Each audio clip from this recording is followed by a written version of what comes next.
Hello, bachcho. Let's read the question. The question is saying assertion is given as metastasis is the phenomena in which tumor cells detach and migrate to other part of the body where they give rise to the secondary tumor. Reason are given as abnormal antigen on the surface of the cell and unusual number of the chromosome causes metastasis. तो आइए देखते हैं हम इसका की concept. तो अगर हम बात करें इसके की कंसेप्ट की तो इसका की कंसेप्ट क्या हो जाएगा। इसका की कंसेप्ट हो जाएगा कैंसर। अगर हम बात करें कैंसर की तो सिंपल शब्दों में इसको क्या कहते हैं, इसको कहते हैं uncontrolled cell division. Uncontrolled cell division. तो अगर हम बात करें नॉर्मल सेल्स की तो नॉर्मल सेल्स में एक प्रॉपर्टी होता है जिसका नाम होता है कांटेक्ट इनहिबिशन। जब नॉर्मल सेल इस प्रॉपर्टी को क्या करता है, लॉस्ट कर देता है, तब वो कन्वर्ट हो जाता है किसमें, it will convert into the cancer cell. इसका मतलब cancer cell loses the property of contact inhibition and इसलिए वो अनकंट्रोल्ड सेल डिवीजन को शो करता है।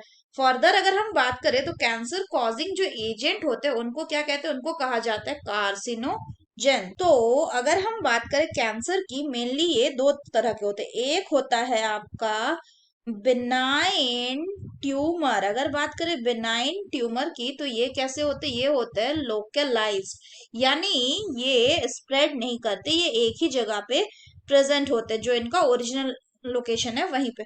एंड दूसरा होता है मैलिग्नेंट ट्यूमर। अगर हम बात करें मैलिग्नेंट ट्यूमर्स की तो ये क्या करते हैं, ये स्प्रेड करते हैं, दे स्प्रेड। सो अगर बात करें कि ये क्या करते हैं, ये मास ऑफ प्रोलिफेरेटिंग सेल्स हैं जिनको क्या कहा जाता है, जिनको कहा जाता है neoplastic tumour cells. Neoplastic tumour cells ये रैपिडली ग्रो करते हैं एंड रैपिडली ग्रो करके ये प्रोलिफरेट करते हैं एंड फिर ये इन्वेड कर देते हैं किसी नॉर्मल सेल को, नॉर्मल सेल या टिश्यू को। तो इसी का मतलब क्या है कि ये माइग्रेट करके ब्लड के थ्रू ट्रेवल करके अपने ओरिजिनल साइट से बॉडी के दूसरे ऑर्गन में क्या करते हैं, फैलते हैं। सो क्या हो गया कि एक मान लीजिए ट्यूमर है, कैसा, मैलिग्नेंट ट्यूमर।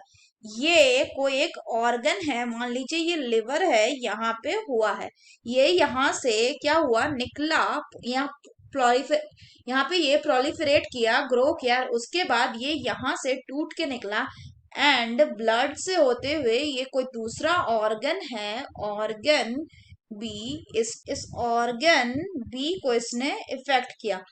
तो ये जो स्प्रेड होने की प्रॉपर्टी है इसी को क्या कहेंगे, इसी को कहा जाता है मेटास्टेसिस। और ये कैसा है, ये मोस्ट फियर्ड प्रॉपर्टी है, इसी के कारण जो मैलिग्नेंट ट्यूमर होते हैं वो ज्यादा खतरनाक होते हैं। अगर हम बात करें इस मेटास्टेसिस की तो इसमें क्या होता है कि जो मैलिग्नेंट ट्यूमर है वो अपने ओरिजिनल लोकेशन को छोड़ के दूसरे लोकेशन में दूसरे टिश्यू को या दूसरे ऑर्गन को इफेक्ट करके वहां पे एक सेकेंडरी ट्यूमर डेवलप कर लेता है। इस मेटास्टेसिस को अगर बात करें कौन करवाता है तो इसको करवाने का श्रेय जाता है एबनॉर्मल एंटीजेंस को जो प्रेजेंट होते हैं कहाँ पे, on the surface of the cell and unusual number of chromosome के कारण, and unusual number of chromosome के कारण। सो अगर हम बात करें करेक्ट स्टेटमेंट की, so both A and R are true and R is the correct explanation of A, that is option A is the correct option. So that's all for the question बच्चों, hope you understood it well, best of luck.